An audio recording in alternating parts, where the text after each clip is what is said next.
Good afternoon guys, welcome back sa aking YouTube channel. For today's video, check natin ang 2025 Honda BR-V 1.5 VX CVT Honda Sensing Lunar Silver Metallic. Guys, ito yung top of the line variant ng ating Honda BR-V. Ang kanyang price is 1,395,000 pesos. So tour ko na kayo ngayon sa ating featured unit for today. Guys, ito yung second generation ng ating Honda BR-V. And ito yung newest model. So 2025 na siya.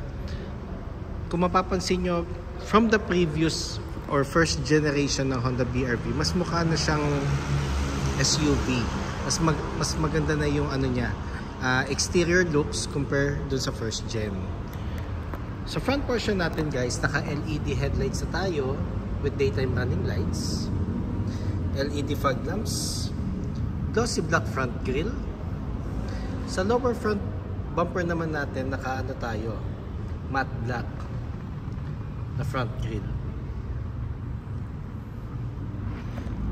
And kung makikita nyo siya ng personal guys, mas ma-appreciate nyo siya. Kasi nga yung looks niya compared to sa first gen is talagang nag-improve. Yun din yung mga feedback ng mga naging inquiries ko or mga clients ko, so mas nagagandahan sila sa second generation ng Honda BR-V. Then sa engine naman may improvements din tayo kasi double overhead cam na siya, 1.5 CVT or 7-speed automatic, 121 horsepower, 145 Newton meters of torque, front wheel drive. Mas powerful yet mas fuel efficient ang ating engine compared dun sa first generation. Equipped na nga rin pala siya guys ng Honda Sensing. Additional safety features siya na it promotes the right driving habit. So sa VX variant lang available ang Honda Sensing. Pero dun sa middle variant and lower variant na S, hindi siya available. Dito naman tayo sa driver side. Nakaano tayo guys two-tone alloy wheels. It's combination of black and silver. Ventilated disc ang ating front brakes, MacPherson strut ang ating suspension naman sa harap. Ground clearance is 207mm. And kung mapapansin nyo yung side seal nya dun sa pinaka middle is chrome or silver. Sa side mirror naman guys, nandito na yung side turning lights. Meron na rin siyang lane watch camera. So ang purpose nun, every time na mag-right turn tayo, sa head unit na lang tayo titingin. Door handles natin is chrome na with smart entry. Naka-drum brake tayo sa rear brakes. Torsion beam naman ang ating suspension sa likod. Sa roof naman or sa top naman ng ating vehicle, naka shark fin antenna tayo. Meron na rin tayo roof rail. Just in case gusto nyo magpa-add ng roof rack, may mga nakaabang na dyan na portion para ipatong na lang ang ating roof rack. Back portion naman guys, naka LED tail lights na tayo. Then meron tayong VX emblem, reverse camera, and 4-eye backup sensor. Ang backup sensor is available lang sa VX and sa V variant. Sa S wala pa, pero may option naman na pwede natin palagyan. Then yung pinaka rear bumper nya is combination of matte black and chrome.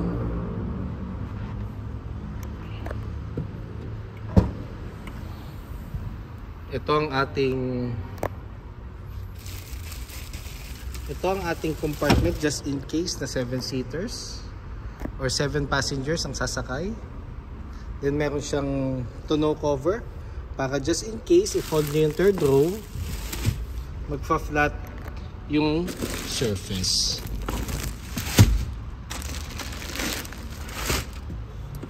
Adjustable din ang ating tonneau cover. Ang ating tools is nandito sa side. Then meron tayong power outlet sa third row and cup holders. Black ang ating headroom or ceiling.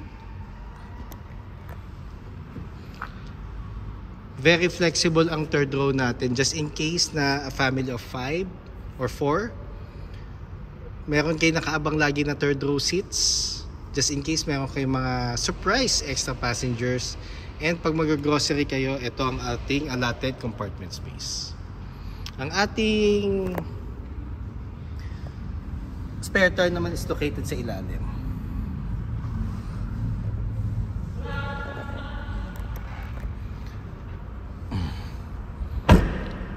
Fuel tank capacity is 42 liters guys. Minimum octane is 91, pero kung mas preferred nyo ang higher octane like 95, 93 or 97, pwede naman, basta maintain natin na isang octane lang ang gagamitin natin. Sa door panel naman natin sa second row, combination ng urethane and leather with gray stitches. Ang material naman ng seats natin is full genuine leather. Fold and tumble ang ating third row. Then meron tayong armrest dito. Meron tayong aircon vent. Actually, it's more on blower kasi ang thermostat niya is magde-depend pa rin dun sa sa pinaka harap or dashboard. So it's more on blower, pero meron tayong dito, fan switch. So kung gusto niyo number 1, number 2 or number 3. Quick review lang tayo guys. So, ang door panel naman natin dito sa driver's seat, andito ang buttons natin like yung power folding side mirrors, yung side mirror itself, adjustment ng left or right. So, dito mo siya adjust, central door lock, window lock, and window switches. PSI guide, normally 32 sa harap, 30 sa likod. Ang maganda ngayon sa natin, sa Honda BR-V natin na second generation, may height adjustment na siya.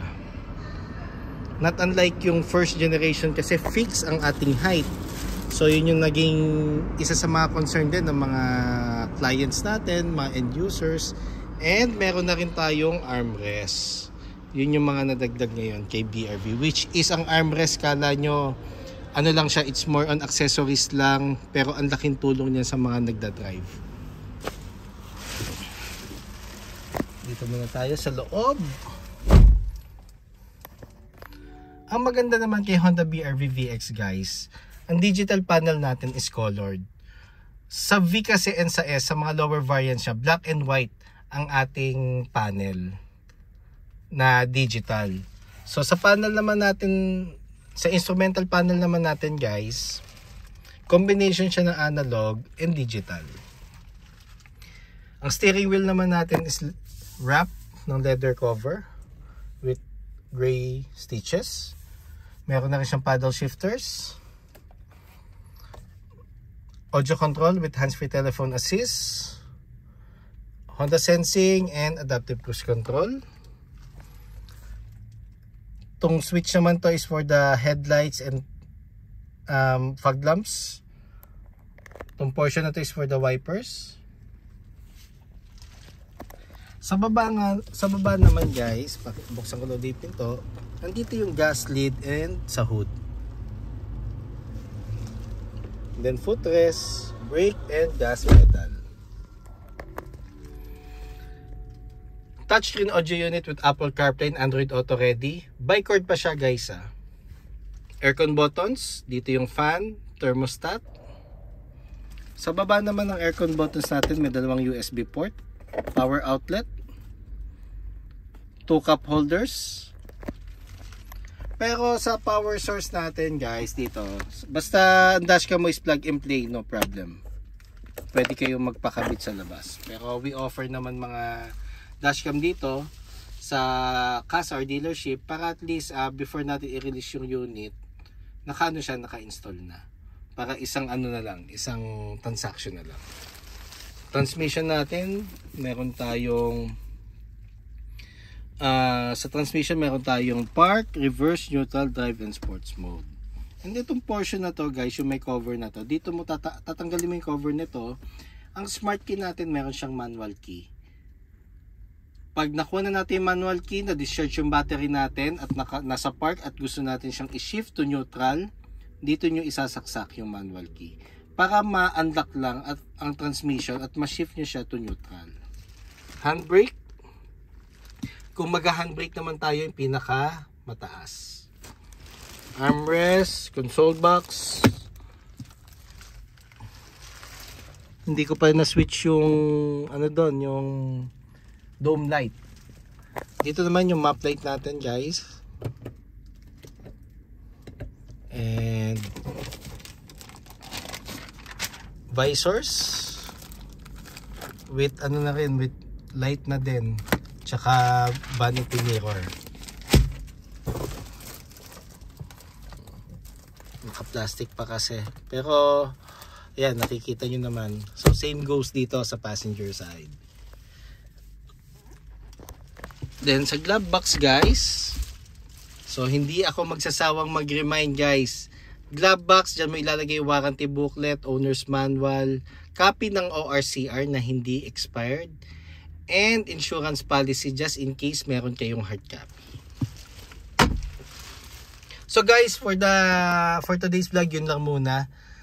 Just in case you have any concerns regarding low down payments, cash discounts, parts inquiries, test drives, bank to stay for our bank partners, and service appointments, feel free to call or text 0906-386-8937 or visit me at 598 EDSA Balintawak, Caloocan City, and look for me, guys, Ross Oliver Cruz, ang inyong friendly sales manager here at Honda Cars Balintawak.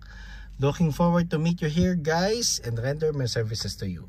Kindly subscribe na nga rin pala sa aking YouTube channel para maging updated sa mga susunod na videos, and pa-follow na rin sa aking Facebook, Ross Oliver Cruz, and aking Facebook page, Honda Cars Balintawak Best Deals by Ross Oliver Cruz.